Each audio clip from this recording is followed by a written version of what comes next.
प्रिय विद्यार्थियों, मैं Sonkiya madam Christ church convent school Gadarwara digital class में आपका स्वागत है।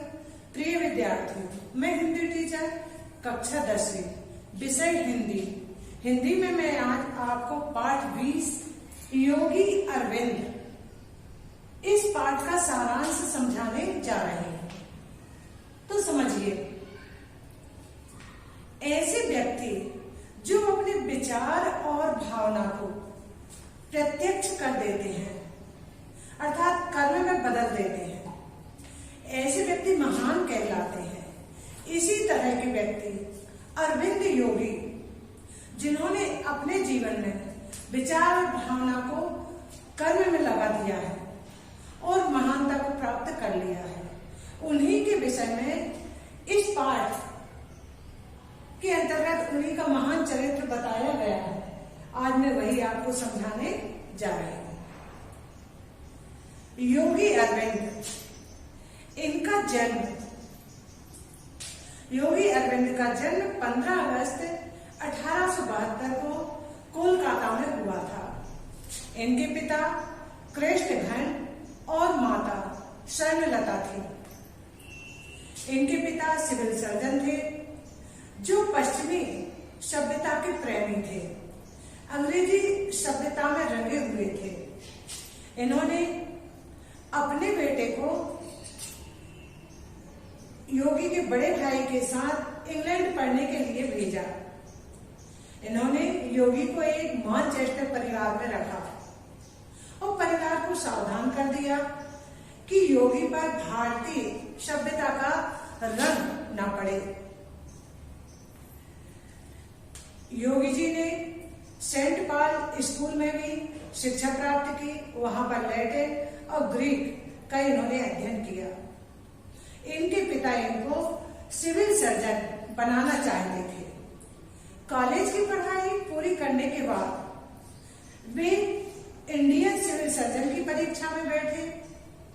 उन्होंने परीक्षा तो पास कर ली, लेकिन घुड़सवारी की परीक्षा में वो असफल रहे, जिस कारण से सिविल सर्जन की नौकरी इनको प्राप्त नहीं हुई।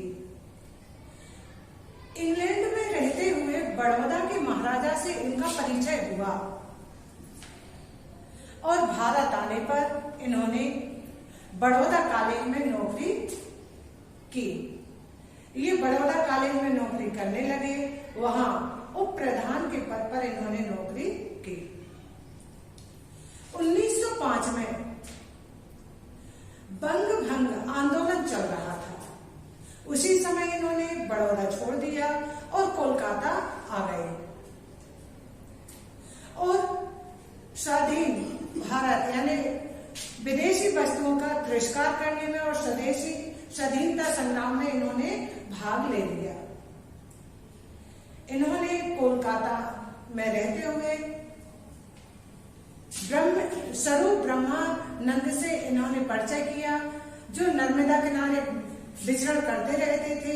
उनकी आयु बहुत लंबी थी। उन्होंने 80 वर्ष की आयु तक नर्मदा किनारे विचरण किया। इन्होंने उनको अपना गुरु मान लिया। इन्होंने वंदे मातरम, कर्मयोगी और धर्म नामक पत्रों का संपादन किया। स्वाधीनता के संग्राम में इन्होंने लड़ाई छेड़ दी और इन्होंने भारत को स्वतंत्र कराने में पूर्ण सहयोग दिया। इनके व्यक्तित्व पर भारत की पराधीनता को दूर करने का रंग दिखाई देने लगा। एक बार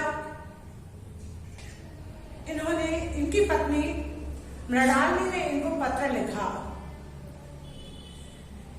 उसमें लिखा कि उनके चेहरे पर कुछ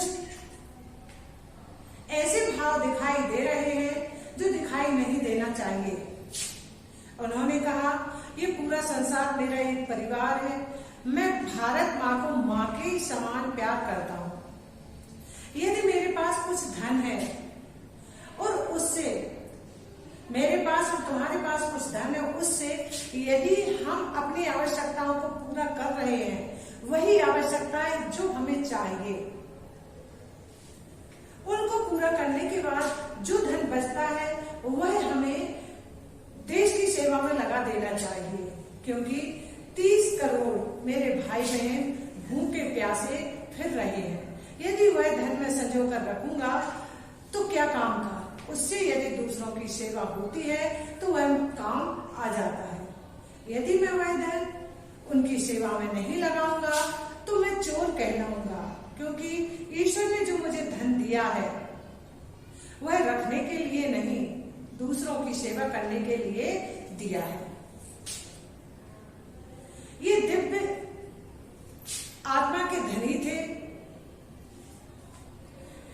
इन्होंने पांडिचेरी में जाकर के अरविंद आश्रम खोला और ये योग साधना में लीन हो गए।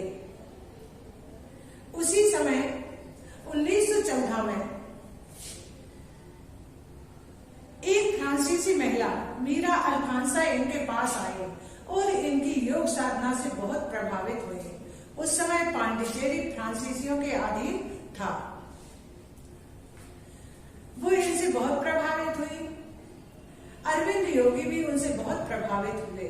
वो आश्रम में रहने लगी, उन्हें माता का दर्जा प्राप्त हो गया। मीरा के आने पर योग साधना की सहायता में अरविंद योगी को बहुत बल मिला। ये पांडिचेरी में योग साधना लगन के साथ करने लगे। एक बार ये अपने गुरु ब्रह्मानंद के दर्शनों के लिए नर्मदा किनारे रंगमठ में जाते हैं। ब्रह्मानंद जी कभी किसी को देखते नहीं थे, लेकिन जैसे ही योगी मंदिर में पहुंचते हैं, ब्रह्मानंद एकटक उनको देखते ही रहे। योगी जी ने उनके रूप को अपने जीवन में उतार लिया और 4 दिसंबर 1950 को उन्होंने अपना भौतिक शरीर छोड़ दिया। 9 दिसंबर योगी आश्रम के आंगन में उनको समाधि दी गई। वो हमेशा हमेशा के लिए हमसे विदा हो गए। ऐसे महान पुरुष के भाव और विचारों को हमें अपने जीवन में उतारना चाहिए। ऐसे महान पुरुष को बार बार मैं नतमस्तक, उनके नाम पर मैं नतमस्तक होती हूँ। बेटा, मैंने आज आपको योगी अरविंद कौन थे, उनका जन्म कहाँ हुआ था, उनने योग साधना में अपना जीवन बिता दिया, वे विचार और भावना के द्वारा कर्म योग किया करते थे, वे पूरे संसार को अपना ही मानते थे। आज मैंने ये पाठ आपको समझा दिया है, आपको समझ में आ गया होगा। धन्यवाद।